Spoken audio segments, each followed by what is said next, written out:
cuánto necesitamos hacer, tomar conducta. En relación a la paramétrica, a la biométrica, ¿qué es lo que observamos?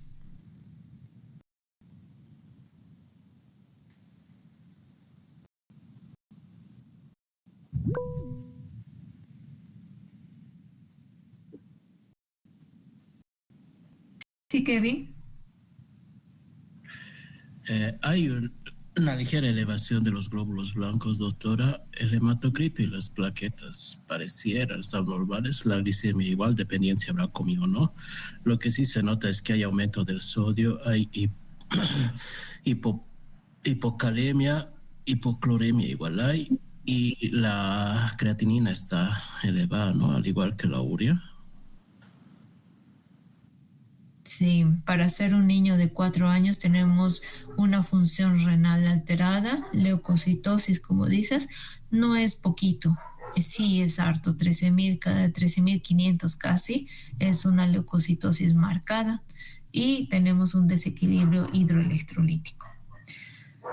Alguien del grupo que me quiera dar alguna conducta inicial, no les voy a pedir a detalles, se los voy a dejar como tarea hasta el día viernes para que completen la rúbrica, pero en forma inicial, ¿qué quisieran hacer con este paciente que les llega de primera mano a la emergencia?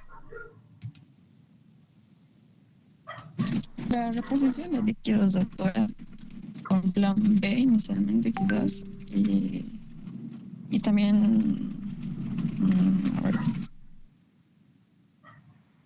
Plan B significa darle líquidos diasorbitos en la emergencia en el lapso de 4 horas. ¿Estamos de acuerdo o alguien tiene alguna opción diferente en relación a líquidos?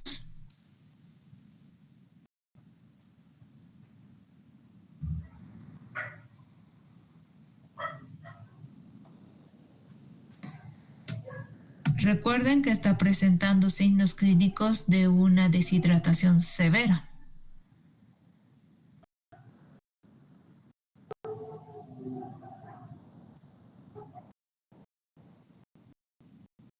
¿Alguien aparte del grupo que opine algo diferente en relación a darle un plan B a este niño?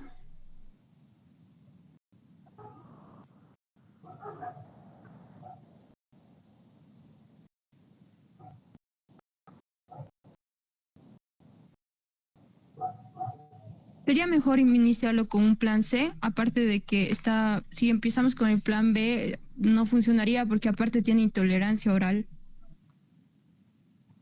Exacto, y ya tiene una deshidratación severa. Esperar otras 4 horas para ver si te tolera la vía oral, estamos entrando en una contradicción. Uno, por los algoritmos que tenemos y dos, por lógica. Este niño no va a esperar 4 horas porque si ya tiene bien lo decía su compañero y muy clínico en esa parte de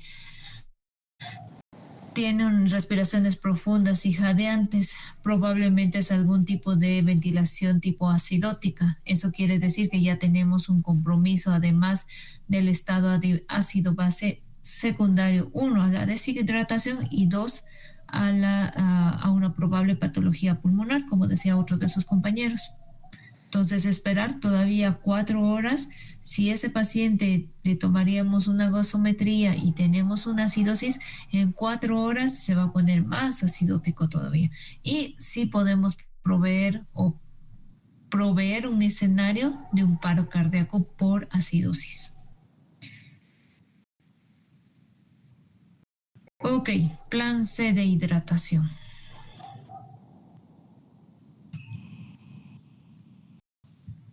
¿Alguien más que quiera mencionar alguna otra conducta?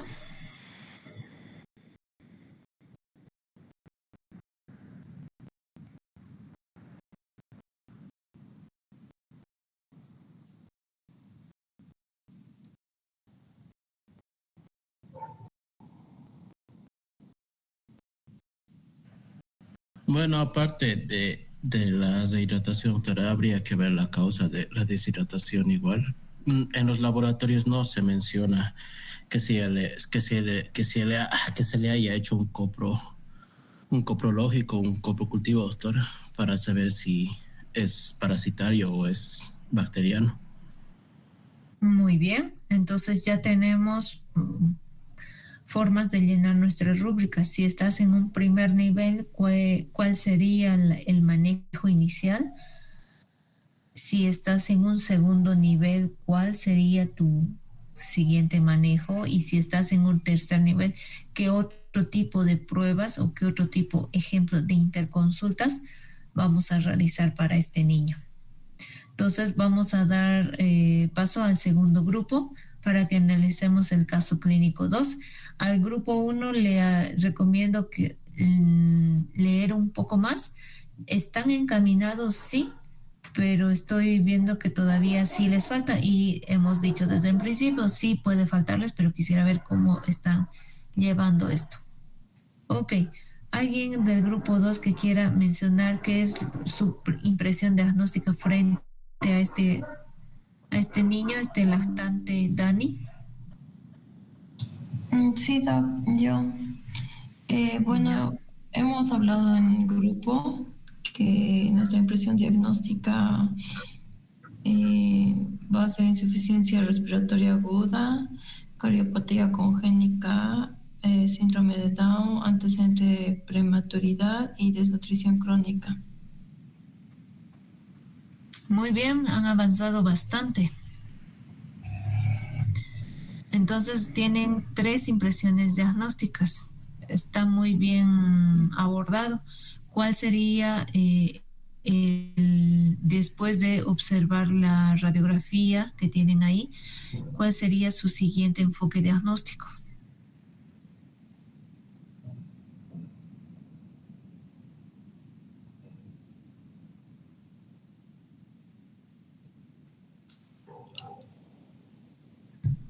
Estamos hablando de neumonía.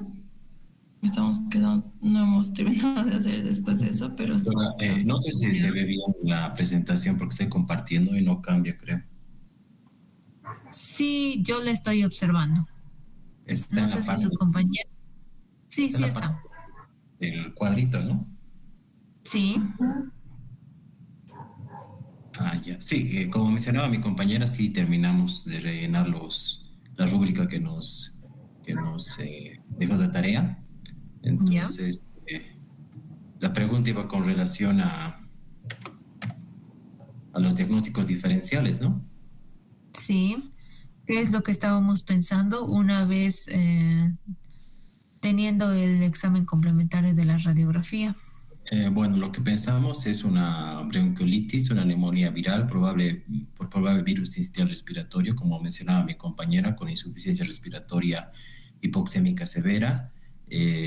Ya de base sabemos, ¿no?, que el paciente tiene una cardiopatía congénita, síndrome de Down, también tiene otros diagnósticos sobreagregados que usted mencionaba que hay que siempre mencionar, como la prematurez, la desnutrición crónica, ¿no? Y está prácticamente descompensado el paciente. Exacto. Y a todo esto ya habíamos mencionado que los cardiópatas tienen como un escenario muy especial porque uno, que el corazón no tiene un buen gasto cardíaco, los pulmones siempre van a tener esa predisposición para enfermarse, además de que probablemente la madre, dependiendo de la cardiopatía, pero las más frecuentes son de alto flujo, o sea que tienen alguna comunicación entre la parte sistémica y la pulmonar, van a hacer que haya una sobrecarga del lado pulmonar, provocando pues que incluso tengamos que hacer un diagnóstico diferencial tanto por la parte infecciosa, como ustedes y observan el cuadrito que han hecho entre una bronquiolitis versus una neumonía viral, así también como una sobrecarga de líquidos. ¿A alguien se le ocurre 1 o 2 detalles de cómo podemos diferenciar así fácil o brevemente o inicialmente entre una sobrecarga y una patología infecciosa?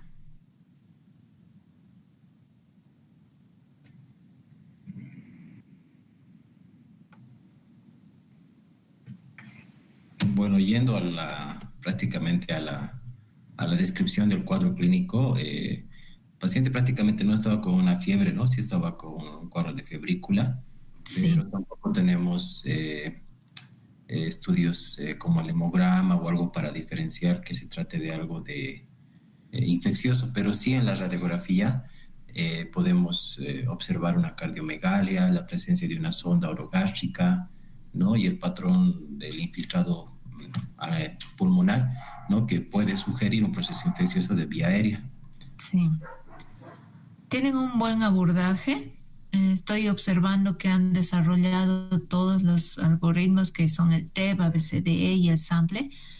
Entonces, ok, dentro de sus solicitudes, sospecho, y lo que decías, pedir una biométrica hemática, como Sí. menciona ahí, una PCR procalcitonina, muy bien, va a ser uno de los marcadores que nos va a indicar si estamos frente a un cuadro infeccioso. Ver el recuento de leucocitos, una gasometría arterial. ¿Qué nos podría, cómo nos podría ayudar esto, Jorge Miguel? Bueno, la gasometría en todo caso para definir si existe algún grado de alteración de acidosis, alcalosis, ¿no? En este caso, referencia de algo respiratorio propiamente y ver con esto también la parte de los electrolitos, ¿no? Que directamente también se puede valorar. Sí, la gasometría en la mayoría de las máquinas nos dan electrolitos, el estado ácido-base y también nos pueden dar por lo menos un parámetro inicial de hemoglobina hematocrito. Entonces, a pesar de que no lo tengamos, o nuestro hemograma como tal tarde entre 1 a 2 horas en salir, una gasometría se realiza en 5 a 10 minutos y nos puede dar una impresión diagnóstica también avanzada para proseguir con nuestra conducta. Sí. Ok, inicialmente, ¿cuál sería su conducta? ¿Qué es lo que han pensado entre ustedes? En este caso realizamos el abordaje como nos mencionó por primer, segundo y tercer nivel, ¿no? Ya. Prácticamente este paciente tendría que ser manejado directamente en un hospital de tercer nivel, pero para cuestiones académicas colocamos que en primer nivel con respecto a la vía aérea, trabajar siempre en lo que es la posición, la aspiración de secreciones, el oxígeno suplementario con mascarilla reservorio, alto flujo. Con respecto a la fluidoterapia, también colocar lo que es las vías endovenosas para mantenimiento y tener siempre mucho cuidado con la sobrecarga por la cardiopatía de base del paciente. En cuanto a los fármacos antipiréticos, ¿no? Valorar en este caso si es necesario utilizar un broncodilatador.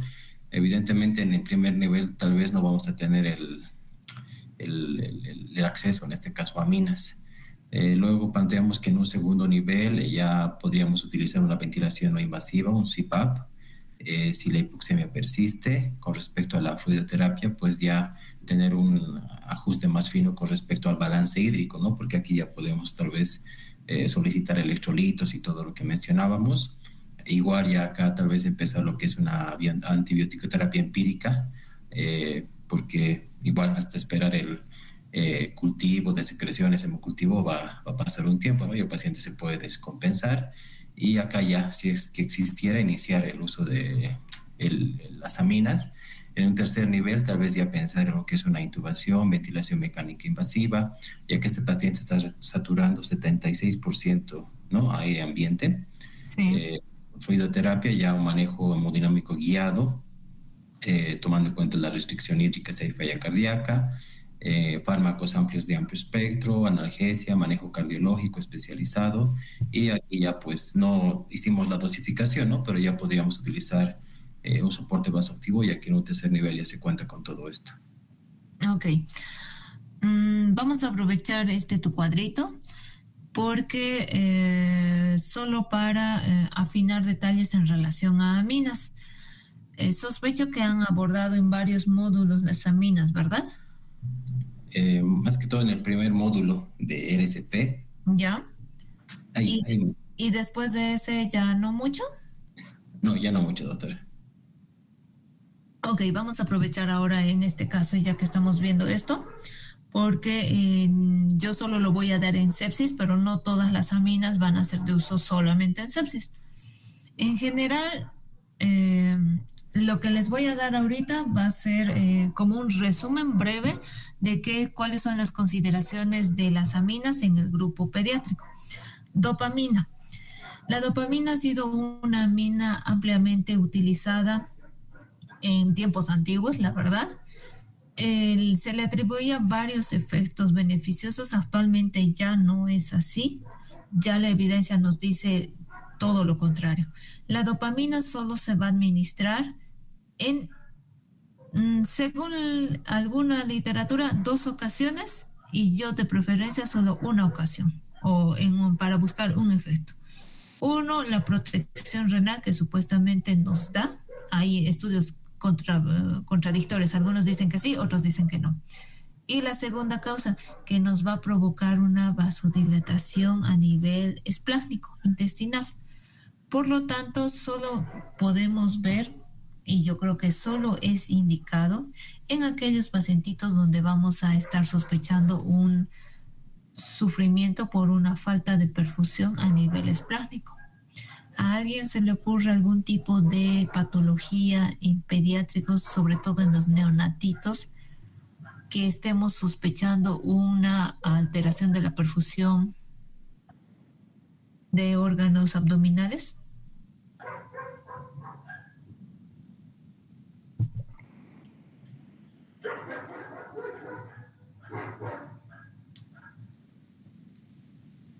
Ok, no es que lo tengan que saber, pero si alguien lo sabía hubiera sido muy, que ha tenido un acercamiento o un encuentro cercano con este tipo de pacientes.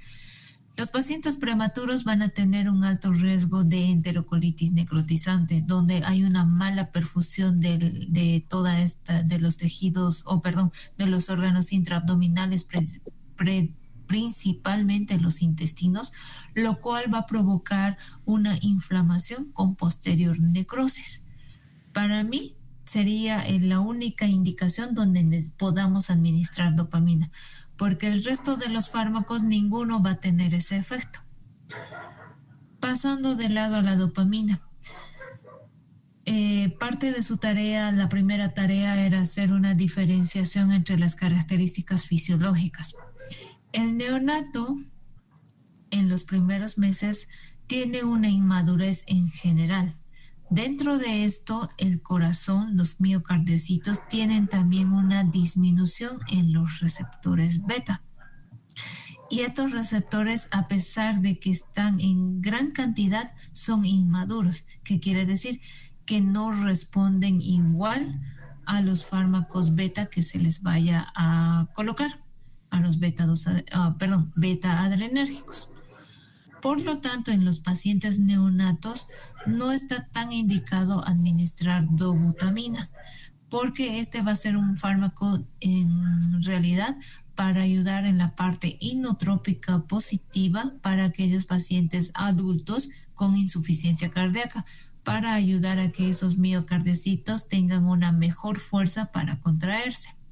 Sin embargo, en el neonato sobre todo, la dobutamina literal va a pasar de largo para estos receptores y no va a provocar ese mecanismo de acción. ¿Qué es lo que vamos a administrar en vez de este? En vez de la dopamina vamos a administrar adrenalina. La adrenalina tiene, como saben, tiene acción a nivel de los receptores alfa 1,2, beta 1,2. En mayor o menor proporción dependiendo de la dosis. Sin embargo, a nivel del corazón va a tener un efecto a nivel de a nivel de los receptores alfa, provocando, son poquitos receptores alfa, pero nos va a dar un mejor resultado a través del mecanismo de acción de esta activación de los receptores, provocando un inotropismo positivo. Es bien sabido que la adrenalina puede causar, o mejor dicho, no puede, va a causar también taquicardia y puede provocar arritmias. Eso sí es cierto, pero para eso hay que titularlo. ¿Qué significa? Que vamos a empezar con dosis bajitas para ayudar a ese corazón. En general, la adrenalina se puede utilizar también como un vasopresor a dosis más altas.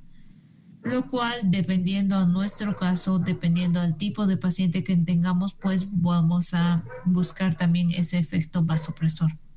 La noradrenalina también tiene este efecto en el paciente pediátrico. La nora sí se puede administrar desde edades tempranas, lo cual nos va a ayudar a conservar lo que es la resistencia vascular sistémica, conseguir presiones arteriales mejores y dependiendo de la patología, pues buscar una buena perfusión hacia todos los órganos blancos, sobre todo. Esas vasodilataciones por diferentes causas las vamos a estar manejando con noradrenalina y adrenalina.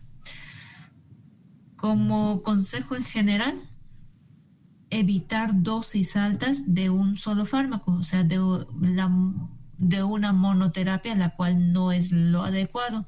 Si tu paciente te está pidiendo hasta 3 aminas, pues hay que colocarlos. Ejemplo, como este pacientito, es un paciente cardiópata que tiene un corazón muy grande, ya te está diciendo que tal vez no ha sido abordado desde el inicio y está empezando a presentar falla cardíaca y por consiguiente un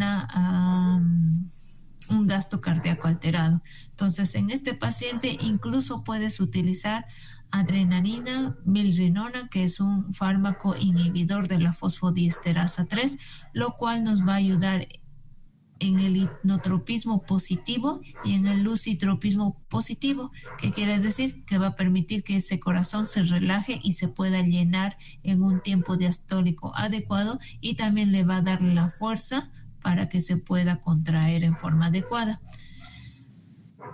La milrinona también es utilizada en la hipertensión pulmonar. No sé si lo han abordado en otro módulo, pero va a ser de gran ayuda en el hipertenso pulmonar, sobre todo en los pacientes cardiópatas que no han tenido un manejo inicial y pues los han dejado así por meses o hasta incluso los primeros años donde ya se ve una repercusión de la hipertensión pulmonar. Ok, hemos hablado de dopamina, dobutamina, epinefrina y norepinefrina. Por ahora va a ser el detalle, sin embargo, les voy al resumen que les subí a la plataforma, igual voy a subirles y en la parte práctica también vamos a hacer prácticas de hacer cálculos de las aminas, porque he visto como unas 5 solicitudes en el formulario 1, donde algunos mencionaban que les gustaría saber cómo realizar esta administración. Ok. En general, buen trabajo del grupo 2, han avanzado súper bien.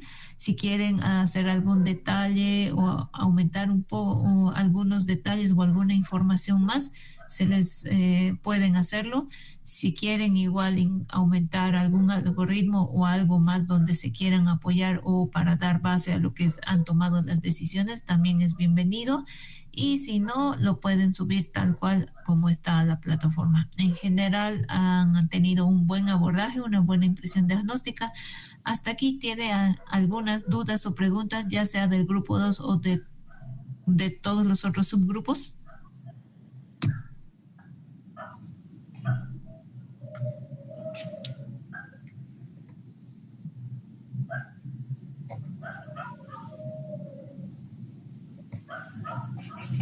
Ok, creo que no hay muchas preguntas. Vamos a ir avanzando. Les agradezco al grupo 2, han avanzado muy bien. Empecemos con el grupo 3, por favor.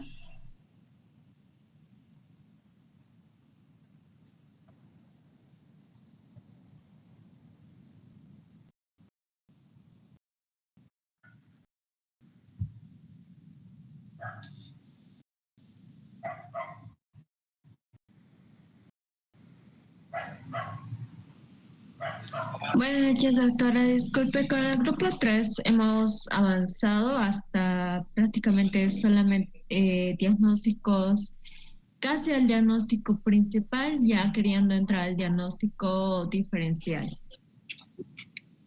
Y bueno, de acuerdo a nuestro... Está muy bien. Bueno, de acuerdo a nuestra sospecha... ¿Continúo, doctora? Sí. Bueno, sí, te estoy escuchando. De acuerdo a nuestra sospecha o impresión diagnóstica hemos pensado una convulsión febril, que esta puede estar asociada a un síndrome infeccioso.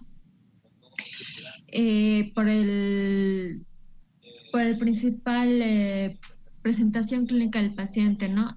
En cuanto a los hallazgos, en cuanto al TEP, hemos encontrado en la A que está irritable, que está con un llanto inconsolable y que está en un periodo posictal. A la respiración hemos encontrado que está una respiración normal con una frecuencia respiratoria de 28. No hay alteraciones o no se ven alteraciones. A la circulación hemos notado que hay una leve palidez con posterior cianosis. Ya avanzando al ABCDE, con mis compañeras hemos visto que la vía aérea por ende está permeable, pero sí se observa presencia de cialorrea. En cuanto a la B de respiración, de acuerdo al caso clínico, hay una expansividad conservada, el murmullo vesicular está conservada, por ende no hay dificultad respiratoria. En cuanto a la circulación, el paciente está con taquicardia, el llenado capilar está a menos de 2 segundos y los pulsos están presentes, pero las mucosas se ve que están secas. En cuanto al déficit neurológico, lo principal hemos anotado que está en un periodo posictal. Luego vemos unas pupilas isocóricas fotorreactivas y hay un antecedente de movimientos bruscos de los brazos y la cabeza con una desviación de la mirada. Ya en la exposición notamos que el lactante está febril con 38.2 grados y el abdomen está doloroso a la palpación.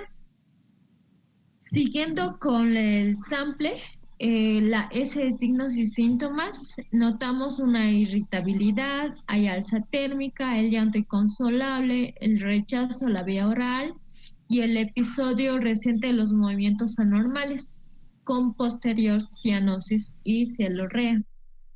Alergias de la A no referidas, medicamentos según el caso ibuprofeno,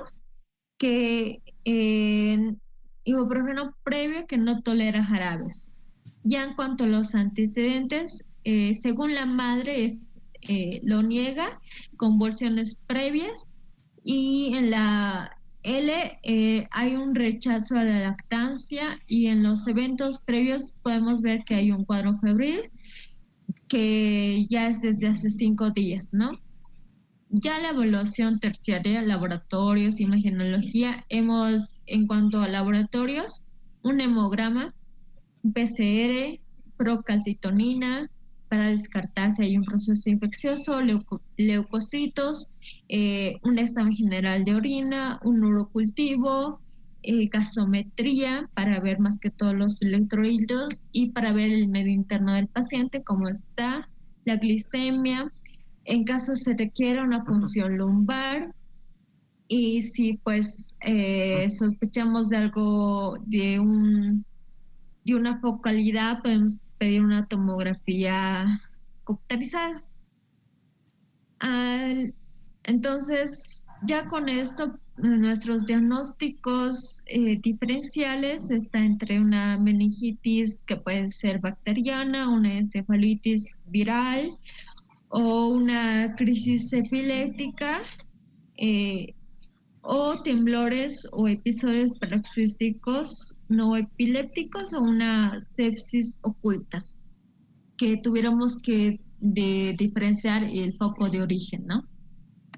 Hasta ahí hemos podido avanzar, Doc. Muy bien, entonces se han quedado en las solicitudes. Vamos a tener un par de detalles en esto. Han avanzado bien, han desarrollado de acuerdo a los o mejor dicho, acrónimos que les había presentado en las anteriores clases. Creo que han tenido un buen abordaje, o sea, una buena lógica en abordar este tipo de paciente. Tenemos inicialmente algún dato de focalización en este paciente.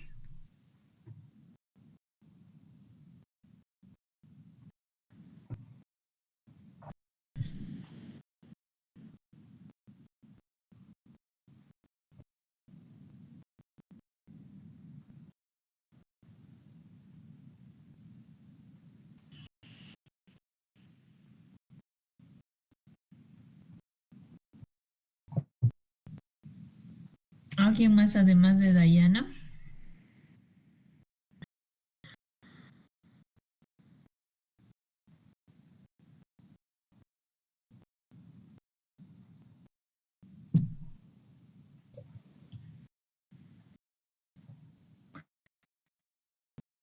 Ok, me causaba curiosidad el tema de hacerle una tomografía. Recordemos, y ayer lo habíamos visto, las convulsiones febriles pueden ser dadas por un mal control, o sea, una falta de control o fiebres recurrentes que no han podido controlarse con antipiréticos. No necesariamente quiere decir que haya una patología estructural a nivel cerebral. Por lo tanto, si estuviéramos en un país de primer nivel, sí, por supuesto, sí a todo lo que me dijiste, sí a todas las solicitudes, o sea, TAC, resonancia, PL y todas las pruebas de líquido cefalorraquídeo, etcétera, sí. Pero lamentablemente no estamos en un país de primer nivel, estamos en un país donde tenemos recursos limitados. No está mal la solicitud, simplemente que hay que ver la evolución del paciente, ¿sí? Llevándole un poquito más a la práctica, a lo que habitualmente nosotros nos vamos a enfrentar cuando nos llegue este tipo de pacientes. Y créanme, las convulsiones febriles son más frecuentes de lo que uno sospecharía. Y van a asistir tanto al primer nivel, segundo nivel, tercer nivel, incluso sin que haya un pediatra por ahí. Inicialmente manejo con antitérmicos, ¿no?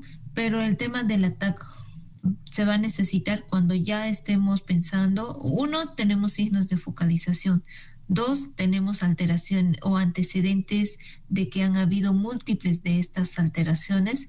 Las convulsiones han sido incluso sin la fiebre. En este tipo de pacientes sí tenemos que ir sospechando alguna alteración estructural, algún tumor, un absceso cerebral, ese tipo de patología. Si ya existe alguna focalización o signos meningios, ahí sí también ya tenemos que sospechar o hacer nuestro diagnóstico diferencial de una meningitis y procedemos para hacer una punción lumbar. Inicialmente no está tan indicado frente a una convulsión febril hacerle una punción lumbar.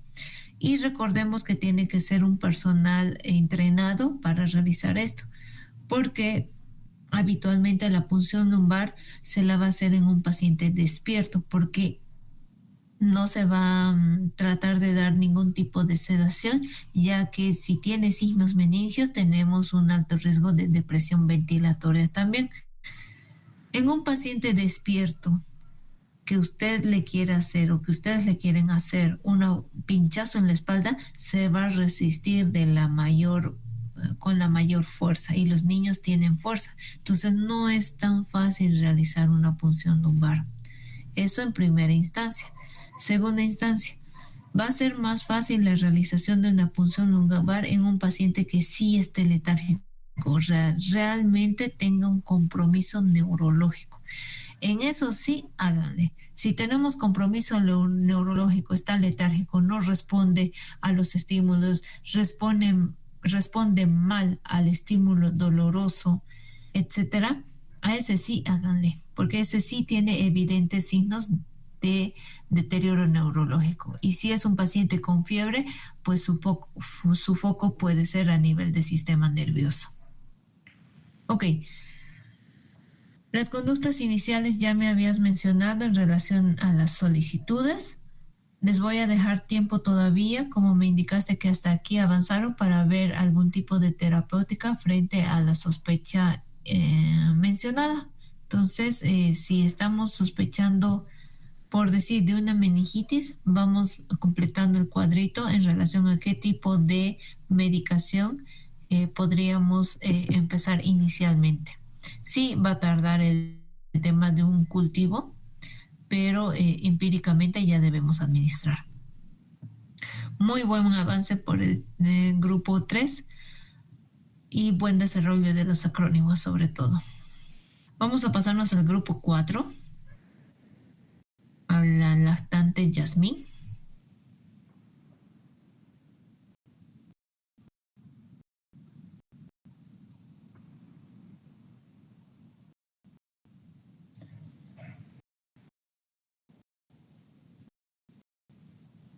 ¿Cómo les ha ido con este caso clínico?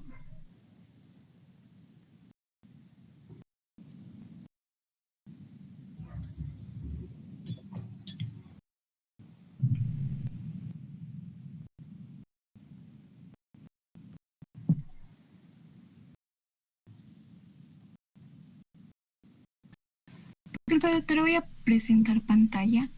Sí, muy bien.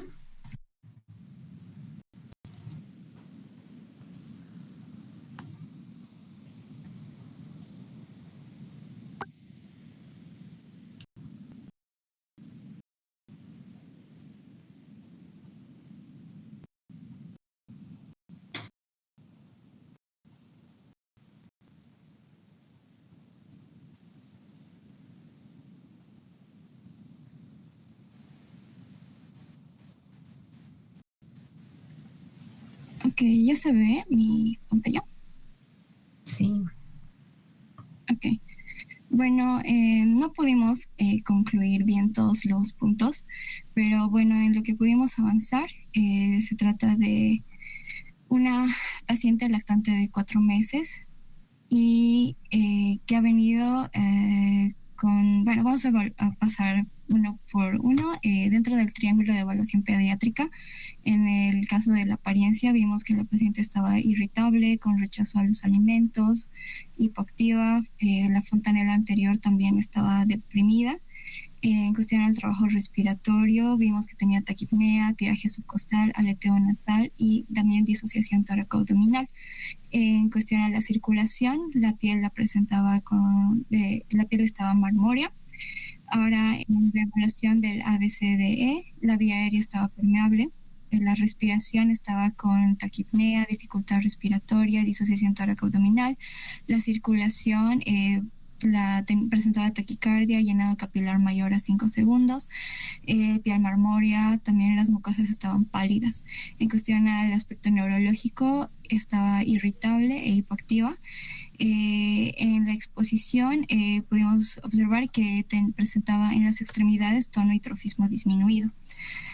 En sample, los signos y síntomas fue un cuadro que se presentó desde hace 7 días con tos esporádica, alzas térmicas, también presentó deposiciones líquidas en moderada cantidad 3 veces al día. La paciente estaba febril, hipoactiva, taquipneica, taquicárdica con signos de dificultad respiratoria y signos de deshidratación. Alergias no refiere, medicamentos tampoco. Dentro de los antecedentes patológicos, presentó una hospitalización a las 2 semanas de vida por neumonía. También fue hospitalizada al mes de edad por falla renal aguda y a las 2 semanas por estado convulsivo más la enfermedad renal. También presentó un diagnóstico de insuficiencia renal y en cuestión a la alimentación tuvo su última ingesta hace un día, que era lactancia materna, posterior a la cual ya no quiso ingerir ningún alimento y se agitaba al ingerir también.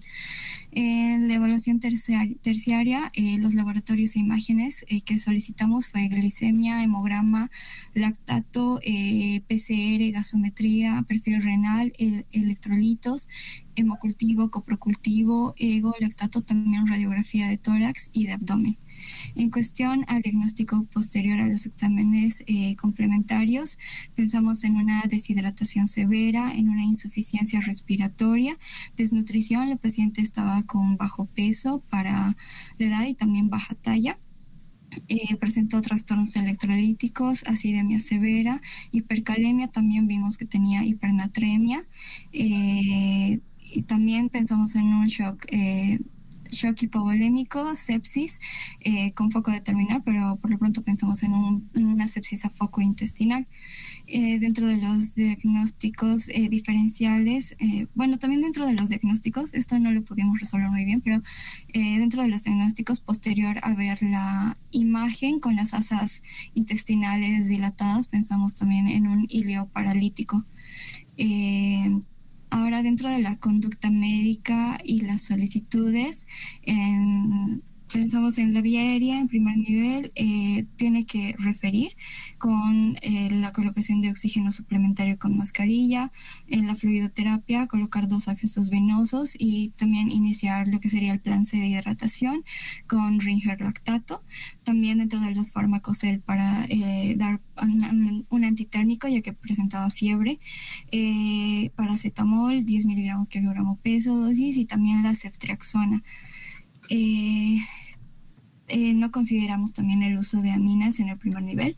Segundo nivel, también mantener el oxígeno suplementario, la colocación de los 2 accesos venosos y mantener el plan de hidratación C, paracetamol, ceftriaxona, aunque con la gentamicina también estuvimos dudando, ya que la paciente es una paciente renal, entonces la gentamicina es nefrotóxica. Y también la corrección de electrolitos, y las aminas sería posterior a la falla con el tratamiento de cristaloides y pensamos en la noradrenalina.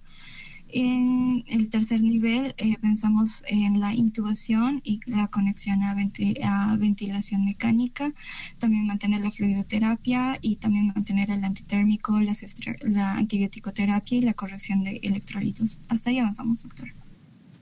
Está súper bien, es uno de los grupos que ha mencionado, creo que hasta ahora es el primero que ha mencionado el tema de referencia. Entonces, si nos encontramos con un paciente que evidentemente vamos a tener limitaciones para la conducta terapéutica, es necesario referirlo al nivel que corresponda, ¿no? Probablemente tengamos toda la capacidad de hacer un buen análisis de la anamnesis, del examen físico, de llegar a un diagnóstico, etcétera, pero si no tenemos el apoyo de los exámenes complementarios, probablemente no vamos a llegar a un diagnóstico final y tampoco vamos a tener una conducta terapéutica adecuada. Eso por una parte. Por otra parte, y lo que les había mencionado, no en todos los hospitales tenemos todos los dispositivos para abordar a un paciente. Y ahí, dentro de todo, la parte de la vía aérea es muy conflictiva porque el paciente pediátrico tenemos una amplia gama de tamaños. Entonces tenemos desde el neonato, y esto lo vamos a ver en la práctica también, que necesitamos tubos chiquitos, máscaras chiquitas, cánulas de Guedel chiquitas, en relación a un adolescente que prácticamente ya todo lo que hemos o conocemos de los dispositivos para adultos, podemos abordarlos en los adolescentes. El tema de, los antitérmicos, solo para considerar y como un dato adicional, el paracetamol se puede administrar cada 6 horas. Si estamos necesitando, y ayer lo mencionamos, de que frente, ejemplo, al paracetamol, después de una media hora aproximadamente, no tenemos cambios, tenemos que irnos a un segundo fármaco. Dentro de estos puede ser el ibuprofeno o puede ser la dipirona, pero no podemos administrar un bolo más de paracetamol porque ya hemos inhibido la COX-3, que es a nivel central. Ponerle más dosis no va a hacer que mejore esa inhibición. Entonces vamos a buscar otro mecanismo de acción. ¿Ok? Bien, en general, bien, el desarrollo del grupo 4 están bien encaminados. Les voy a dejar todavía el tiempo para que vean la parte de este paciente tiene hipercalemia, hipernatremia, hipercalemia. Entonces Si quieren afinar un poquito ese detalle, lo pueden hacer todavía y evidentemente en la radiografía se ve una gran dilatación de las asas intestinales y un reforzamiento de la pared intestinal. Entonces, tiene una patología intestinal así que está teniendo, perdón, que está teniendo repercusión a nivel de todo lo que es el resto o toda la parte sistémica. Si tenemos este tipo de obstrucciones donde el abdomen está bien distendido, entonces vamos a tener una obstrucción de los grandes vasos, provocando un fallo en la perfusión tisular, sobre todo de miembros inferiores. También de ahí puede venir la acidosis, porque al haber una restricción estamos provocando que haya un metabolismo de tipo anaeróbico con la liberación de mayor cantidad de ácidos, y esto puede provocar también o ayudar a toda la patología que se está desarrollando. Esto solo como consideración y lo vamos a volver a ver o lo vamos a ver tal vez en otro caso clínico. ¿Ok? Muy bien por la parte del grupo 4. Nos vamos a pasar al grupo 5, por favor. Gracias, doctor. Gracias a ustedes.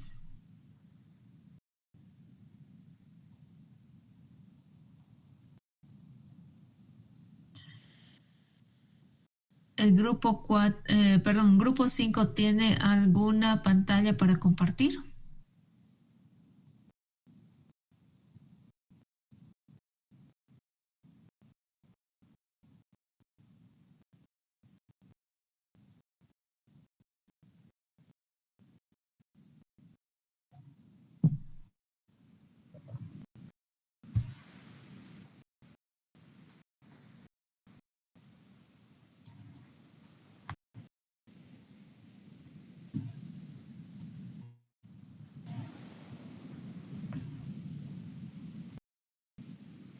Grupo 5.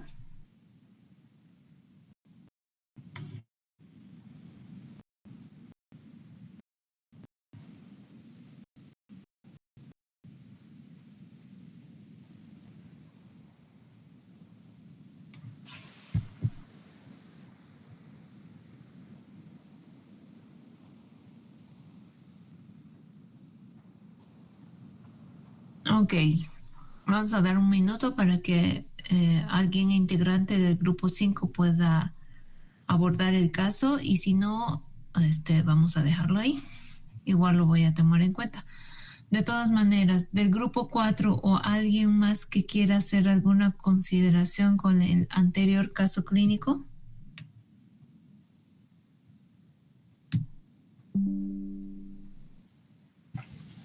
Sí, doctora, tal vez en el manejo también podremos agregar una sonda nasogástrica para descomprimir el... Sí. En general, cuando encontramos un abdomen distendido, la mayoría va a determinar que coloquemos una sonda.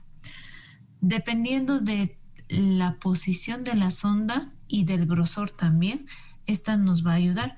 Si llega solo hasta fondo gástrico, y tomando ejemplo este caso clínico, si la sondita solo llega hasta fondo gástrico o choca por ahí hasta duodeno, pero estamos viendo que la patología viene de más abajo, yeyuno ileo o colon, entonces tal vez no va a ser de gran ayuda porque no va, si se puede decir, descomprimir. Esto va a llevar a que sí, la sonda nasogástrica va a estar instalada, pero realmente está cumpliendo su función. Ese es el detalle. Otra situación, puede haber una obstrucción a nivel bajo, y en alguna ocasión lo he presenciado, el tema de que colocan una sonda rectal, sobre todo para aliviar de los gases que se acumulan en el intestino. Ejemplo, una constipación. No es el caso ahora, ¿no? pero si a través de la sonda rectal nos permite aliviar la acumulación de gases, eso nos va a ayudar de gran manera a que lo que inicialmente mencionaba, que haya esa compresión a nivel abdominal que vaya a tener una repercusión a nivel del árbol vascular, o sea, una alteración del retorno venoso. Por lo tanto, los piecitos pueden estar alterados en relación a la perfusión, igual que los riñones. Entonces, es tan grande la distinción y tan el alto volumen de gases que están ahí acumulados, que incluso los riñones igual van a tener su afectación porque no van a tener una buena perfusión. Sí, sería ideal una sonda y bien colocada. Eso sería lo ideal.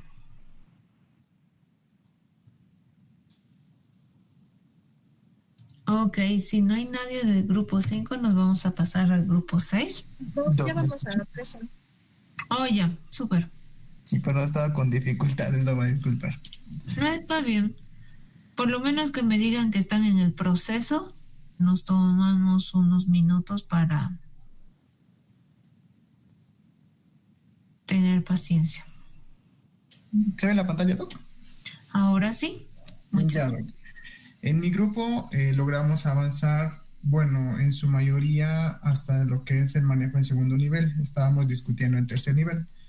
Lo que hemos llegado a presentar, primero empezando por el TEP, hemos visto que nuestro pacientito tiene 7 meses y ha iniciado con una dificultad respiratoria, con tos, con palidez generalizada, agitación y se lograba observar una retracción subcostal y subclavicular. A nivel del ABCDE, al momento de la revisión de nuestro pacientito, hemos observado que estaba con dificultad respiratoria, donde, como ya me dijimos, observar la retracción subcostal y la subclavicular. También vemos que cuenta con 51 respiraciones por minuto, una saturación de 82% aire ambiente y que se logró corregir a un 92% con un FiO2 del 24%. Al momento también de ver lo que es a nivel C, que es la circulación, vimos que está con una frecuencia cardíaca de 138 latidos por minuto y se logra observar una palidez generalizada en el paciente. Al evaluar el estado de conciencia, nos vemos que el pacientito se encuentra reactivo a estímulos externos y no encontramos ningún tipo de signo meningio. Y al momento de desnudar, por así decir, al pacientito, no hemos logrado observar ningún tipo de lesión, ningún tipo de una aparente lesión, pero sí se logró observar lo que es los signos de dificultad respiratoria. A nivel del sample, el pacientito tiene 12 horas de evolución, que inició primero con lo que es la dificultad respiratoria, la tos, la agitación y la palidez generalizada. También podemos observar que tiene oliguria y un olor muy fétido en la orina. No reporta ningún tipo de alergia al pacientito y al inicio se realizó una nebulización. No menciona el medicamento, pero sí nos dice la nebulización, pero nos dice que no hubo mejoras. No refiere ninguna patología para el pacientito y su última comida fue una papayita. A los laboratorios vemos que el hemograma, podemos llegar a pedir lo que es un hemograma completo, un PCR, gasometría arterial, un ego, urocultivo y un lactato incluso. Como diagnósticos hemos quedado con nuestro grupo en una neumonía por aspiración, insuficiencia respiratoria aguda, una infección del tracto urinario, incluso una hipotonía generalizada. En los manejos concordamos que podríamos inicialmente colocar la cabecita de nuestro paciente a 30 grados, realizar una revisión de nuestra orofaringe y en caso de encontrar algún tipo de objeto, por así decirlo, realizar una aspiración y colocación de una mascarilla con oxígeno. En soluciones quedamos en una solución fisiológica, aproximadamente de 10 a 20 ml por kilogramo peso. Y como fármacos hemos quedado broncodilatadores como salbutamol en nebulización. Podemos iniciar lo que es la antibiótico-terapia con ampicilina más gentamicina debido a la posible neumonía y un antipirético si en el caso que tengamos fiebre en nuestro pacientito. Así digamos que en segundo nivel ya sería valorar lo que es la intubación orotraqueal, saturación mayor del 90%. Reanimación con fluidos si es que persiste en un bolo de 10 a 20 ml y antibióticos dirigidos ya por un cultivo en este caso. Muy bien. Les voy a dar una orientación. Está muy bien abordado. En realidad le han dado en el clavo cuando han dicho neumonía por aspiración. Sin embargo, les falta un detallito. En la parte del sample les está faltando el tema de de desarrollar todo lo que es la parte de pues signos, síntomas, antecedentes, patologías previas, etcétera, etcétera. Ahí te está dando una buena información para llegar a tu neumonía por aspiración. Me gustaría que como grupo lo desarrollen un poco mejor, y esto para el resto de los grupos. En el caso clínico, si puedes retroceder a tu diapositiva 2, por favor. Eso, muy bien. Entonces dice, todo esto, o sea, la dificultad respiratoria ha sido después de que estaba comiendo papaya. ¿Qué nos está diciendo esto, Andrés? ¿O alguien más del grupo?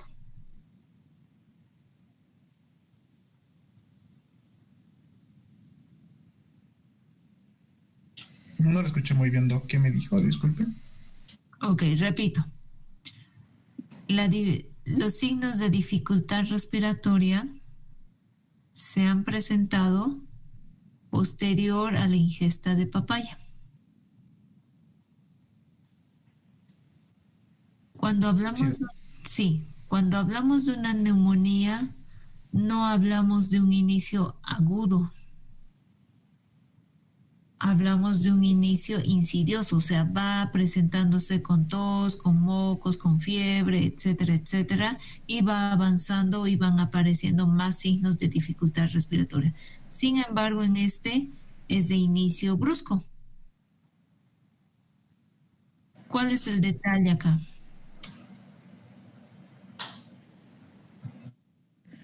Puede ser la broncoaspiración, doctora, que ha estado en el momento de estar comiendo las papayas y se ha broncoaspirado con las pepas, las semillas de la papaya. Exacto. Y además tenemos otro detalle que fue indicado por neurología.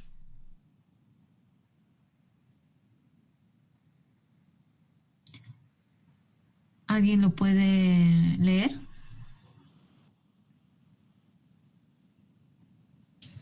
Por neurología, Doc, dice que indica sospecha de atrofia muscular espinal. Exacto. Y además que en tu examen físico tienes datos de una hipotonía generalizada. Entonces, cuando una patología respiratoria se está dando secundario a que el paciente estaba bien al principio, o sea, estaba jugando, estaba comiendo, etcétera, y que de un rato para otro se pone muy mal y le sacas esa placa radiográfica que tienes ahí y ves un área de consolidación. ¿Puedes poner tu diapositiva 3? Eso. Entonces, ahí se ve que el lado derecho está bien con imágenes de consolidación. Incluso tienes un borramiento del ángulo costofrénico del lado derecho. Entonces, probablemente este niño, restos de sólidos de comida se hayan ingresado y hayan hecho algún tipo de atelectasia hacia el lado derecho, y ya son 12 horas, entonces hay secreciones, hay inflamación y va a necesitar un manejo más, si se puede decir, más largo, no solo con antibióticos, porque este cuadro no es de resolución solo con antibióticos después de los 7 días. Lo ideal sería eliminar el agente externo que se haya introducido a la vía aérea. Sin embargo, si esto es de características tipo papilla, gelatina, etcétera, se hace un poco más difícil. Esto ya como dato para el grupo, pero creo que es información válida para todos.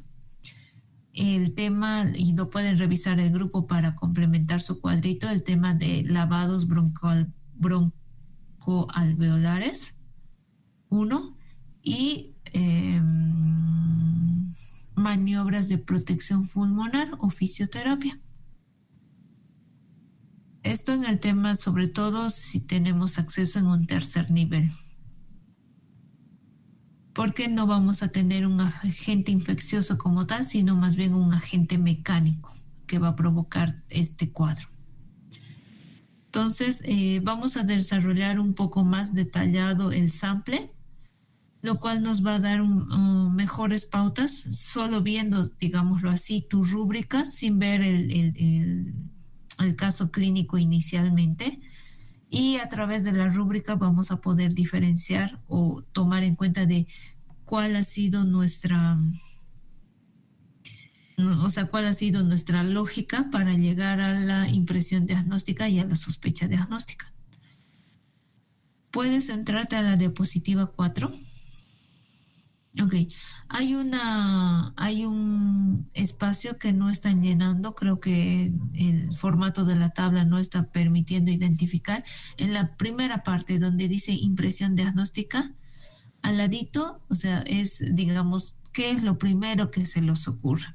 Y ya a medida que uno va haciendo el TEP, el ABCDE, el sample, se va dando cuenta de qué es lo que, de los detalles de este caso clínico que hace que podemos cambiar. Inicialmente yo estoy pensando en una insuficiencia respiratoria o en una patología, una neumonía, pero a medida que voy leyendo, y que esto es un claro ejemplo, ¿no? De que tiene dificultad respiratoria, tiene alteración de la saturación, etcétera.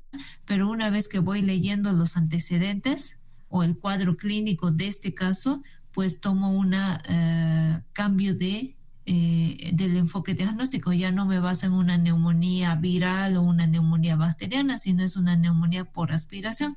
Y si es una neumonía por aspiración, no va a ser igual que las otras neumonías, vamos a tener estos detallitos diferentes. Muy bien en general por el grupo 5. Vamos a irnos al grupo 6. Gracias por presentar, Andrés. De nada, gracias a usted. ¿Dudas, preguntas en relación al grupo 5 o al caso clínico 5? Hasta que el grupo 6 nos pueda ya sea compartir o detallar el caso. Ahí tenemos Valeria, que ya está presentando su pantalla. Buenas noches, Doc. ¿Puedo comenzar? Sí. Ya. Está bien. Entonces, en cuanto al caso clínico número 6, vamos a ver primeramente la impresión diagnóstica, ¿no?, que tenemos de acuerdo al caso. Con mi grupo quedamos en un politraumatismo pediátrico secundario a accidente de tránsito, fractura expuesta desplazada de fémur y un shock hipovolémico. En cuanto a los hallazgos del TEP, apariencia, la paciente está activa, reactiva, álgida. En cuanto al respiratorio, se encuentra con una frecuencia respiratoria de 18, sin dificultad respiratoria por el momento. En la circulación, palidez generalizada, vemos que su llenado capilar está de 3 segundos. En el ABCDE, la vía aérea se encuentra permeable y ya está estabilizado con collarín cervical. La B, oxigenoterapia y monitorización continua. En cuanto a la C, presencia de vendaje manchado con débito hemático, rutilante en pierna derecha. La D está reactiva a estímulos externos, sin signos meningios y con un Glasgow de 15 sobre 15. La E se procede a la exposición completa de la paciente. En el sample vemos signos y síntomas: taquicardia con una frecuencia cardíaca de 128, palidez generalizada, mucosas secas y pálidas, el llenado capilar, como lo dije, está prolongado, presión arterial de 95-58 milímetros de mercurio, múltiples laceraciones, heridas faciales, equimosis en ambos brazos, deformidad en la pierna derecha, El resto se desconoce, ya que en cuanto a los antecedentes dados por el tío, niega antecedentes de relevancia y desconoce antecedentes perinatales. Los eventos condicionantes, el accidente de tránsito, ¿no? Que el taxi se embarranca a 6 metros, se encontraba de pasajera junto con su madre. La evaluación terciaria, laboratorios, imágenes.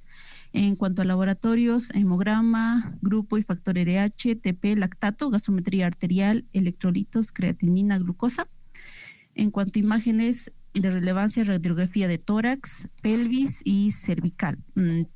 Si contamos con TAC de cráneo, mucho mejor, si aparece deterioro neurológico, TAC de abdomen, si existe sospecha de lesiones de órgano, ¿no? En cuanto a los diagnósticos posteriores a los exámenes complementarios, politraumatismo, ¿sí? Fractura expuesta desplazada de fémur, shock hemorrágico, trauma facial, herida abierta de partes blandas en muslo. En los diagnósticos diferenciales, shock neurogénico, shock obstructivo, neumotórax a tensión o taponamiento cardíaco, hemotórax o contusión pulmonar, trauma abdominal cerrado con hemoperitoneo, fractura de pelvis, lesión vascular femoral, síndrome compartimental. En la conducta médica y solicitudes, en primer nivel, vía aérea, oxígeno, 10 litros con mascarilla con reservorio, el collar cervical. En segundo nivel, la reevaluación continua, intubación si el Glasgow disminuye menor o igual a 8 o insuficiencia respiratoria. ¿Dónde está?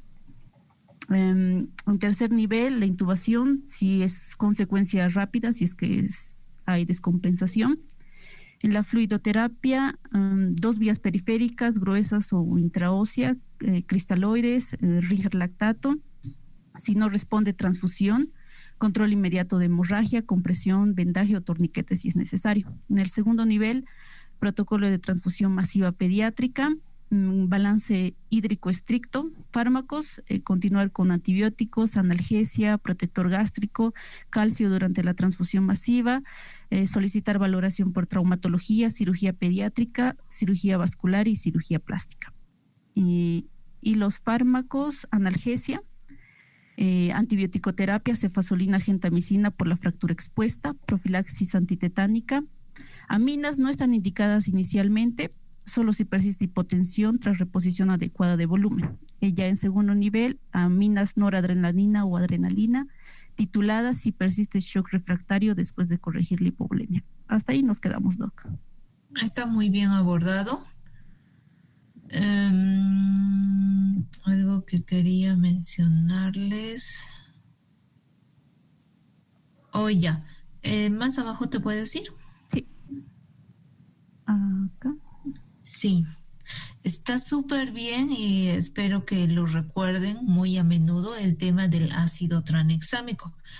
Actualmente incluso ya mencionan que se puede administrar por vía tópica, o sea, ejemplo, esto sale fuera de este caso, pero puede suceder. Un trauma hepático, adulto o niño, un trauma del vaso también, esplénico, puede suceder. Incluso ya hay evidencia que administrando el ácido tranexámico sobre la lesión va a haber diferencia en lo que es la conservación de del coágulo, de la fuerza del coágulo. Y esto va a tener repercusión en que nos disminuye de gran manera en la necesidad de transfusiones. Entonces, paciente que llegue con algún foco hemorrágico, en donde sea literal, hay que administrar ácido tranexámico. Pacientes que tienen riesgos de hacer trombosis, incluso también ya se ha considerado y se está estudiando esto. Incluso en este tipo de pacientes, el paciente se va a morir antes por el sangrado que por una probable trombosis. Administrado en forma titulada, o sea, a dosis adecuadas, que son entre 10 y 30 miligramos por kilogramo de peso, que quiere decir que se pueden poner hasta 3 bolos de ácido tranexámico de 10-10-10 o 2 bolos a 15-15, o sea, hasta 30 miligramos por kilogramo de peso. ¿Cómo funciona el ácido tranexámico? Por concentración plasmática. Si se pasan de 50 miligramos por kilogramo de peso, ahí sí va a haber problemas. 1, de convulsiones como efecto adverso secundario y 2, de trombosis, porque estás administrando dosis ya, si se puede decir, que van a alterar de gran manera la coagulación. Pero si es entre 10 y 30, con eso estamos bien. Muy bien, bien abordado. Podemos, lo del tercer nivel faltó, ¿verdad? Podemos ir completando eso de acuerdo a cómo vayan terminando de desarrollar. Inicialmente está bien abordado. Ok, gracias. Gracias, doctor. Valeria, nos vamos a ir con el grupo 7.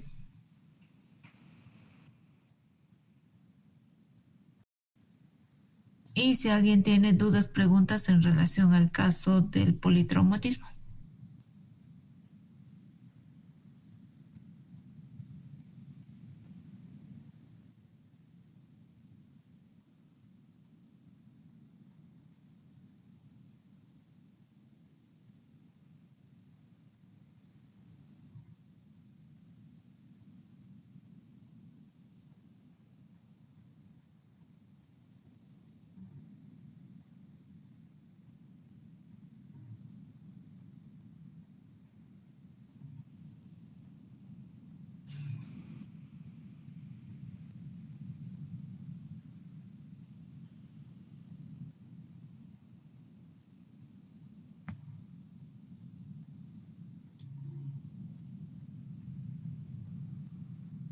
¿Se me escucha?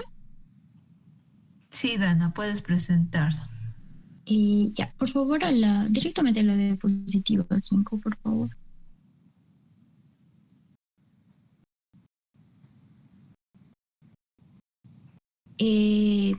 Ya.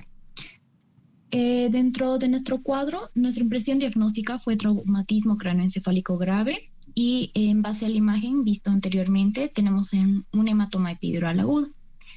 En los hallazgos en el TEP tenemos en la apariencia, este paciente está hipoactivo, no responde estímulo verbal, solo al estímulo doloroso. Tiene un Glasgow de 9 de 15. Dentro del trabajo respiratorio, este paciente presenta una bradipnea. En la circulación, este pacientito tiene mucosas húmedas, pero están pálidas.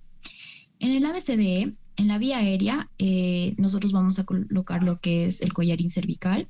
En la ventilación,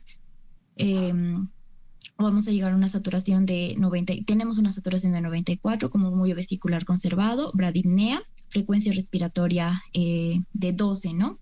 En la circulación, sus mucosas ya mencionadas están húmedas pero pálidas, la frecuencia cardíaca es de 128, la presión arterial es de 128/78 y su llenado capilar es menor a 3 segundos. En el déficit neurológico tenemos a la pérdida de conciencia, sus pupilas están anisocóricas, hiporreactivas con un Glasgow de 9.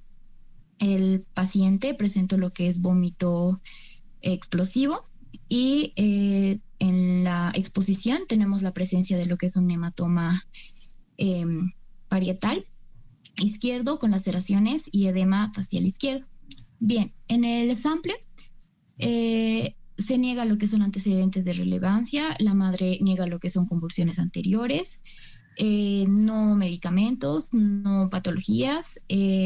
La madre, en este caso, el pacientito la madre refiere lo que es la caída de 2 metros de altura, ¿no? Cuando estaba jugando en el parque. Bien, en la evaluación terciaria, es decir, vamos a pedir lo que son los laboratorios, vamos a pedir gasometría, biometría hemática, ácido láctico, grupo, factor RH, ionograma, TPINR, glicemia capilar.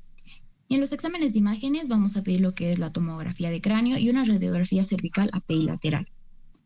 Bien, posterior a esto y posterior a la imagen que teníamos en la tomografía, vamos a decir que tenemos un hematoma epidural agudo frontoparietal izquierdo que es secundario al TEC o al traumatismo cráneoencefálico grave, ¿no? La diapositiva 5, por favor. Bien. Esto también con los signos ya mencionados. podemos sospechar de lo que es una hipertensión endocraneal y efecto de masa. Bien, en diagnósticos diferenciales podemos sospechar nuestros diagnósticos diferenciales son el trauma raquimedular, un hematoma subdural y la hipertensión endocraneal. Por ende, por los datos clínicos, en realidad ya sería más lo que es un diagnóstico, ¿no?, de nosotros. Siguiente diapositiva, por favor.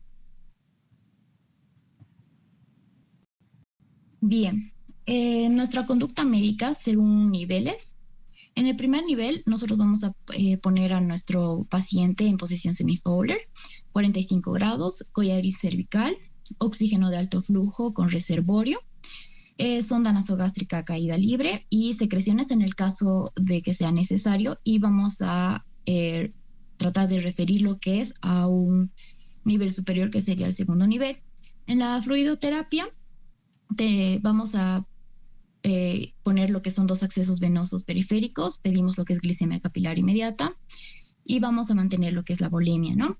Bien, en los fármacos vamos a poner analgesia básica, podemos poner paracetamol, lo que es de 10 a 15 miligramos kilogramo EB, en caso muy fuerte, o otro fármaco, metamisol, de 15 a 25 miligramos kilogramo endovenoso. En el caso de un primer nivel, no iniciamos aminas a la escasez de ¿no?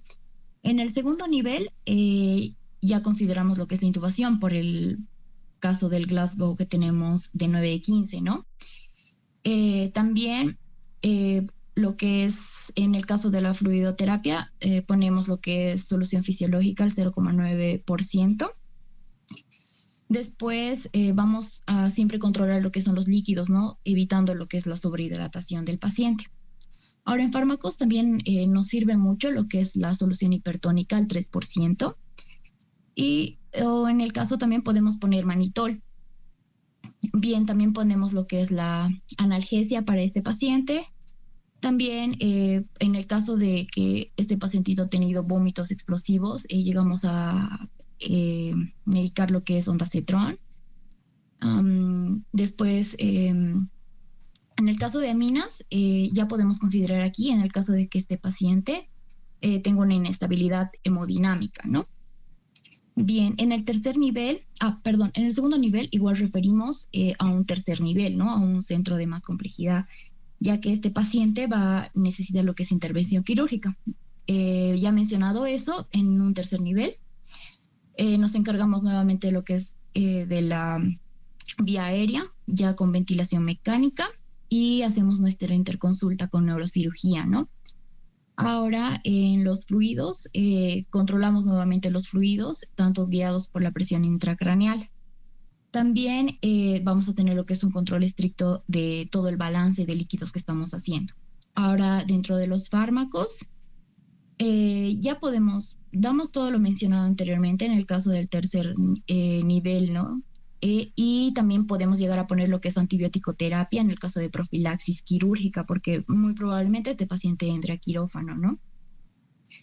Ahora, en las aminas, nuevamente mencionando, en el caso de una inestabilidad hemodinámica, iniciamos lo que son las aminas. Eso, doctor. Muy bien.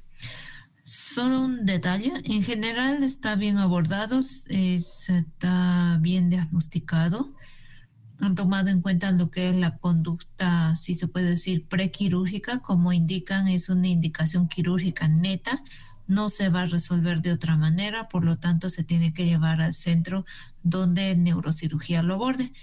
Un detalle nada más, el ondansetron no tiene indicación en este tipo de vómitos explosivos. ¿Por qué?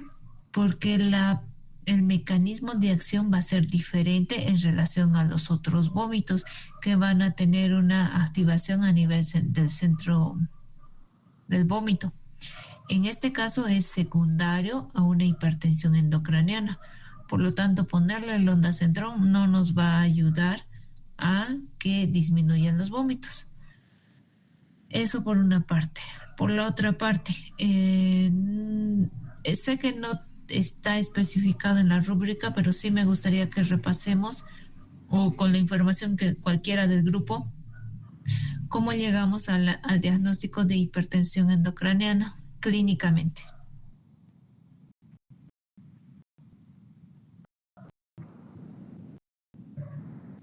Doctora, presentamos lo que es una anisocoria, presentamos la disminución del nivel de conciencia igual.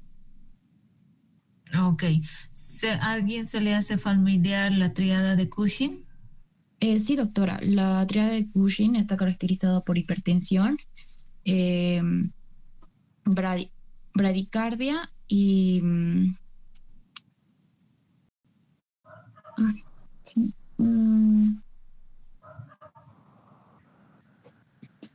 alteraciones en la respiración. Ok. Entonces, esta va a ser clínicamente la presentación clínica de una hipertensión endocraniana. En este paciente, ¿cómo va la presión arterial?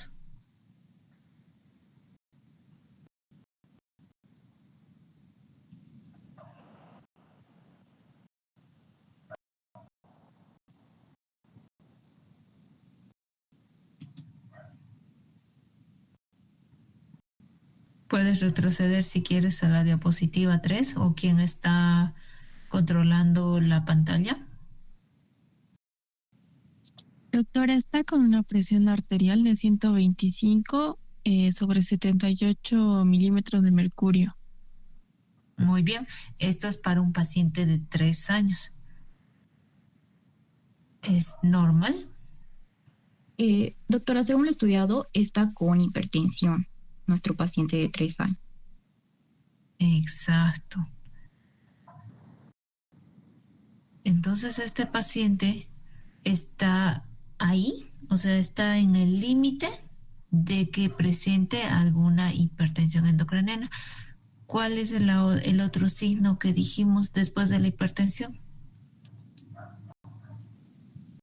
Ok, ustedes dijeron. Alteraciones de la respiración, y este paciente lo tiene teniendo una bradipnea. Ya, ¿y cuál más? Bradicardia, si no está.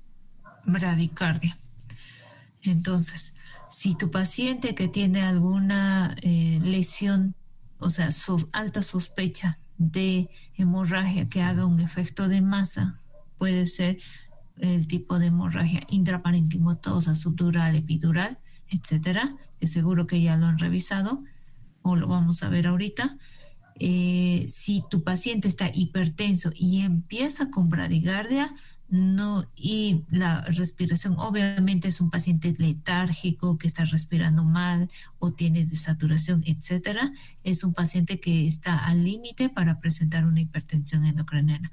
El riesgo, ese paciente se va a enclavar, o sea, va a empezar en un poco tiempo, va a ser un paro respiratorio brusco. ¿Por qué? Porque la lesión está comprometiendo lo que es la masa encefálica, provocando que a través del agujero magno se empuje, y ahí va a haber una lesión de lo que es el centro respiratorio, provocando un paro respiratorio. Ese es el mayor riesgo de de no tomar ninguna conducta.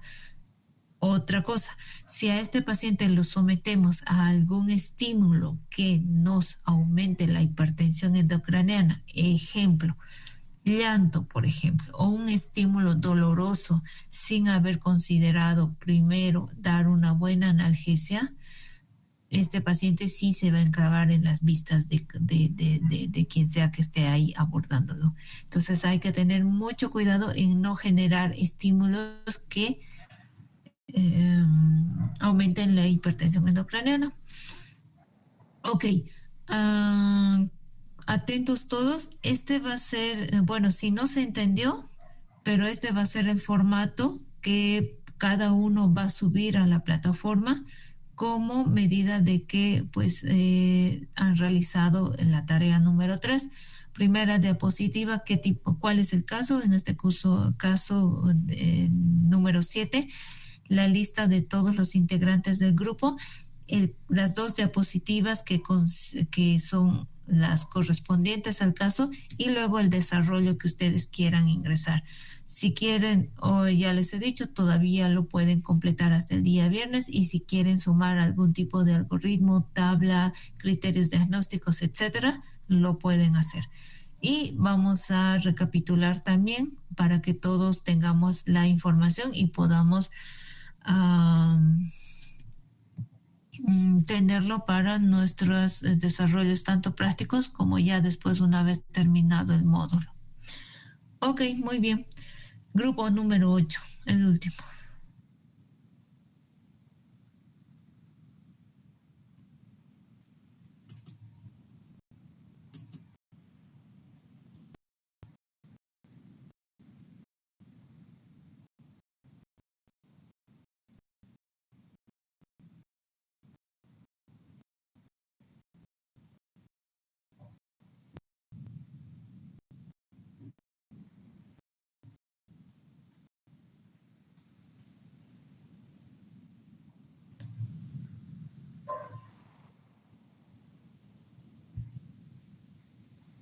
¿Alguien del grupo 8 que me confirme si estamos disponibles para compartir pantalla?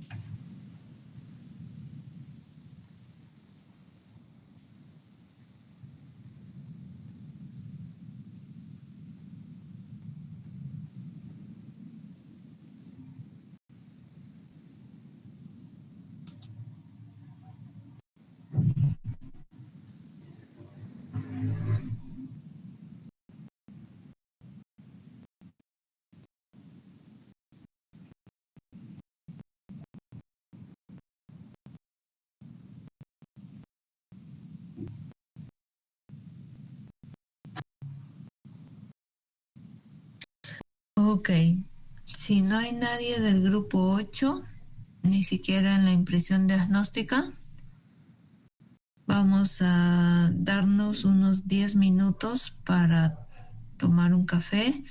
Nos queda todavía 30 minutos de la clase de hoy. Les voy a desarrollar lo que es la sepsis, que estoy viendo que es uno de los capítulos que más vamos a tener en la emergencia, y 2 que todavía no tenemos o hay algunos detallitos en relación al paciente pediátrico que son diferentes al adulto. Entonces nos vamos a dar 10 minutos y en 55 voy a estar empezando para que completemos con esto. El tema de traumatismo craneoencefálico, creo que con los 2 casos que se presentaron lo tienen bien abordado, y si no, si veo algún detalle, son 2 o 3 diapositivas nada más para considerar. ¿Ok? Entonces vamos a darnos un descanso. Doctora. Ahora, ¿sí? En vista de que mis compañeros no dicen nada tampoco, hemos logrado hacer, doctora, pero a veces es medio complicado trabajar en grupo porque no se sabe quién está trabajando. Yo cuando estábamos haciendo, de los 8, unos 3 estábamos haciendo, y ahora igual no dicen nada si van a exponer o no van a exponer. Entonces yo voy a compartir la pantalla, doctora, según lo que hemos hecho. Está muy bien. Te voy a pedir un favor. A las 3 personas que han trabajado con el caso clínico, solo a esas 3 personas vamos a considerar, tomando en cuenta, puedes compartir pantalla si quieres, o si no, puedes desarrollarlo así, si no lograste o si no lograron realizar la rúbrica. De todas formas, cuando suban a plataforma las 3 personas que trabajaron ahora, lo subimos con los nombres de los 3 que trabajaron, para que así yo lo tome en cuenta, y las otras personas que en teoría pertenecen al grupo 8 lo van a hacer en forma independiente, digámoslo así. O sea, cada uno va a subir. ¿Se ve pantalla, no, doctora? Sí, se ve la pantalla, Kevin. Subimos, bueno, una compañera subió para que todos puedan trabajar. Entonces, todos tienen ahorita el caso clínico, no es que se les ha negado. No, El caso clínico está en la plataforma, entonces por más que... No, doctora, me refiero a lo que trabajamos, todo está en la nube para que todos podían arreglar o aumentar algo. Lo que me sorprende es que nadie dijera nada ahorita para exponer. Bueno, doctora, el caso clínico que teníamos era una escolar de 7 años que acudió con el padre, quien refería que hace 5 días el niño sufre un trauma en la mano por estar atrapado con la puerta. Ha resultado en un corte grande en el dedo índice con sangrado abundante, pero estos no le llevaron al hospital, le llevaron a una farmacia donde le han puesto inyecciones y le han suturado en la farmacia. Le han dado medicamentos para el dolor y antibióticos, pero no ha cumplido con los horarios. Hace un día presentó adormecimiento en el dedo herido y fiebre que no calma con los medicamentos, además de dolor en el dedo que lo cubre con vendas. En los antecedentes de relevancia podemos ver que refiere múltiples caídas, o sea que es un niño un poco travieso y pequeños accidentes. No tiene hospitalizaciones previas, y las vacunas son desconocidas. Antecedentes perinatales, parto autóxico de término. Al examen físico lo que podemos destacar es la temperatura de 37.8 que estaba febril, una frecuencia cardíaca un poco elevada, la frecuencia respiratoria está normal, la saturación también. Y la presión arterial está de 105/64. En el examen físico está en regular estado general, está febril, es de activo estímulo verbal, taquicárdico y subincudez. Lo más relevante sería, doctora, en tórax está normal, en ritmos cardíacos rítmicos, taquicardios sin soplos, abdomen blando depresible, extremidad tonohitrofismo y llenado capilar rápido, menor a 2 segundos. Lo importante es en la extremidad que ha tenido la lesión, que está cubierta con vendaje sucio, o sea, ni siquiera lo han mantenido limpio. Y al desvendar se observa el dedo índice con palidez distal, sin llenado capilar con zonas cianóticas. En la impresión diagnóstica colocamos primero un trauma por aplastamiento de la segunda falange izquierda más infección de herida traumática, doctor. Hay un compromiso vascular porque nos refiere que hay, ¿cómo se dice?, zonas cianóticas. Y también podría ser una celulitis de segunda falange izquierda, doctor. Ahora, pasándonos al cuadro que nos dio, en el TEP, en la apariencia podemos ver que está normal, es respiratorio, también está normal, pero en circulatorio podemos ver que hay isquemia tisular. Según el ABCDE, en la vía aérea está permeable, la respiración, no hay dificultad respiratoria, sí hay taquicardia. Y nosotros le colocamos retirar vendaje y puntos de sutura, o sea, no sabíamos si describirlo o colocar el tratamiento que haríamos en circulación. Por eso le colocamos canalizar vías periféricas también. En la D no hay afección neurológica y en la E la exposición, lo importante sería desvestir al paciente, pero en la inspección minuciosa no. En el sample, los síntomas por los que vino el paciente era el dolor en el dedo índice, básicamente. La fiebre, el adormecimiento, la palidez distal, la cianosis y los signos flogísticos. En las alergias no refiere a alergias por el momento. Los medicamentos que ya le dieron eran los analgésicos y los antibióticos, pero no ha cumplido con el tratamiento. En la AP ha sufrido múltiples caídas previas y vacunas desconocidas. En la alimentación no se refiere si es la última fecha que ha comido. En la traumatismo por aplastamiento hace 5 días y la herida suturada en farmacia y cubierta por vendaje sucio. En la evaluación terciaria, los laboratorios que se le está pidiendo era hemograma completo, PCR, hemoglobina, hematocrito, procalcitonina, gasometría arterial y lactato, además de los electrolitos, urea y creatinina. Y lo importante es la radiografía X de dedos y de la mano izquierda, AP y lateral. También estamos pidiendo una interconsulta con traumatología. En el diagnóstico posterior, sus laboratorios eran glóbulos blancos de 17.590 que están elevados, tiene un hematocrito de 10.5, plaquetas de 180.000, TP-INR de 13.8, glicemia y tiene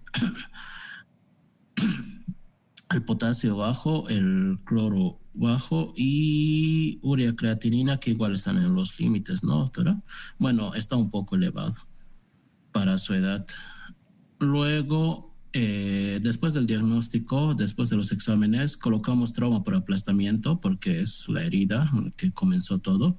Hay compromiso vascular distal, celulitis de segunda falange izquierda, riesgo de tétanos porque es una herida abierta. Y además no sabemos el esquema de vacunación. Hay necrosis isquémica distal del dedo índice izquierdo, anemia leve, injuria renal aguda secundaria a la deshidratación. Los diagnósticos diferenciales que podemos dar en este paciente es síndrome compartimental distal, absceso profundo, trombosis arterial traumática, tétanos localizado puede ser, osteomielitis postraumática aguda, pero es un poco ya más... no es tan frecuente a lo que nos decía la literatura. Las conductas que íbamos a hacer es, en primer nivel, vía aérea nos requiere en fluidoterapia, sí le podemos mandar con una solución zinc lactato de 500 cc.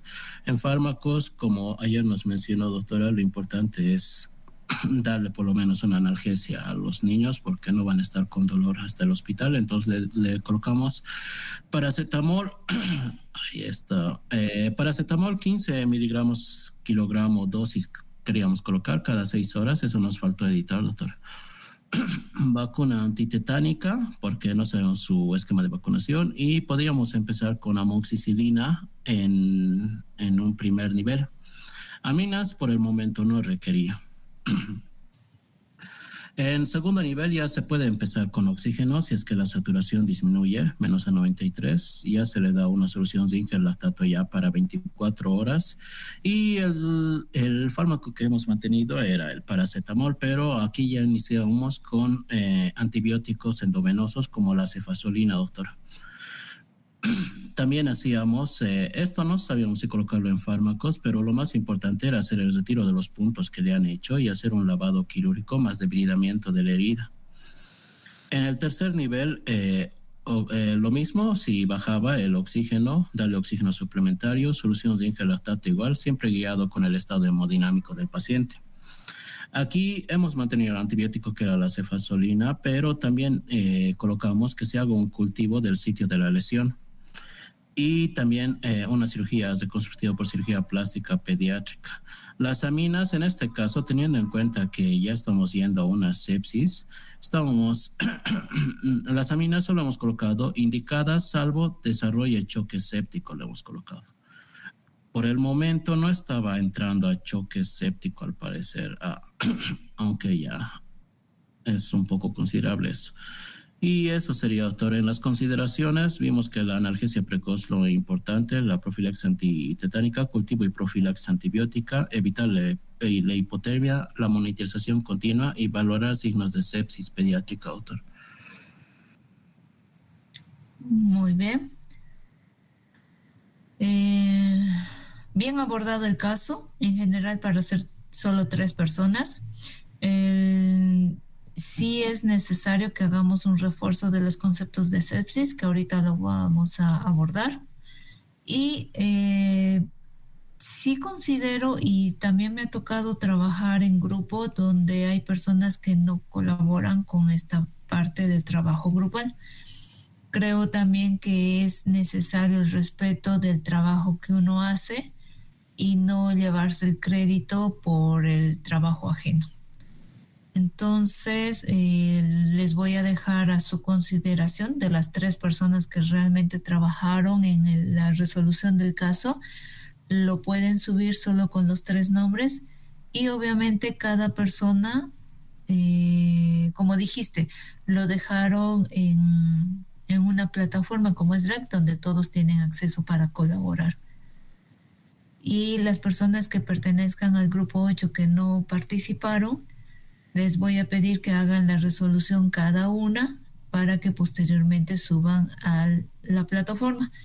Como ya saben, y seguro en otros módulos también, el presentar las tareas me ayuda a determinar el puntaje que lo saben. 1, lo he mencionado al inicio, y 2, está presente en la plataforma para que lo repasen.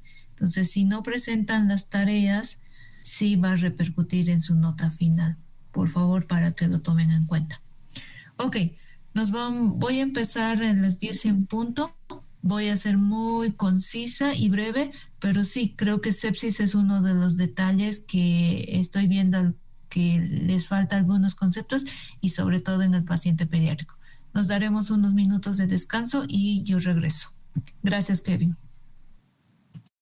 Está bien, doctora. Una cosa más para aclarar, doctora. De eso no sabría quiénes han trabajado. Una compañera sí tenía su nombre, pero los otros de forma anónima han trabajado y no sabría decir quién ha trabajado o quién no. Entonces, yo creo que a conciencia de cada uno va eso. Y la verdad, yo no quería hacer esto, pero dije por lo menos se expondrán y como nadie decía nada, entonces por eso ya tuve que alzar la voz. No pasa nada, vuelvo a repetir, he también atravesado este tipo de situación y lo dejo a consideración de las 3 personas que han presentado. Si quieren llegar a un acuerdo, simplemente sí necesito que esté subido a la plataforma y voy a entender si es que aparecen todos los nombres de los 8 o solo aparecen 3. No hay problema. Gracias.